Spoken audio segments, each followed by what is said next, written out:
রংপুরে জ্বালানি তেলের সংকটের খবর জানাতে আমাদের সাথে যুক্ত হচ্ছেন সহকর্মী শাহ বাজিদ আহমেদ।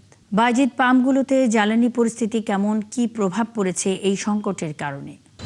তেল নিয়ে তেলেসমাতি আসলে কমছে না। গত এক মাস ধরে যে অচল অবস্থার সৃষ্টি হয়েছে সেটি প্রতিনিয়ত বাড়ছে।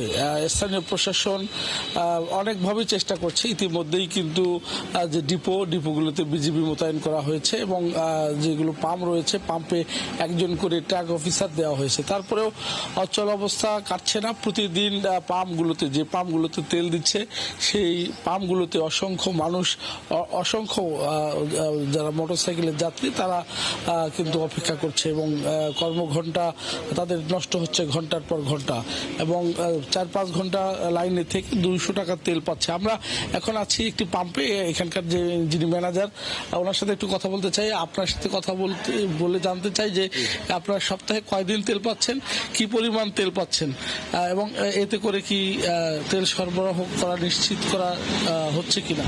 জি ধন্যবাদ। আমরা আগে সপ্তাহে প্রায় 5 দিন তেল পেতাম, এখন সপ্তাহে তেল পাচ্ছি 3 দিন। আর আগে যে তুলনায় তেল পেতাম তার চেয়ে অনেক কম। আর আমরা সেই হিসেবে কাস্টমার চাহিদা পূরণ করতে পারতেছি না। কত লিটার তেল পাচ্ছি?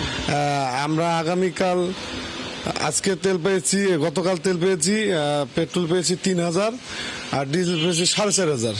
তাহলে আজকে আমরা সকাল থেকে একটু পরেই আমরা ওপেনিং করে দেবো। যতক্ষণ থাকবে ততক্ষণ আমরা বিক্রি করব। শুনছিলেন এখানে তেল পরিচালনা করছে।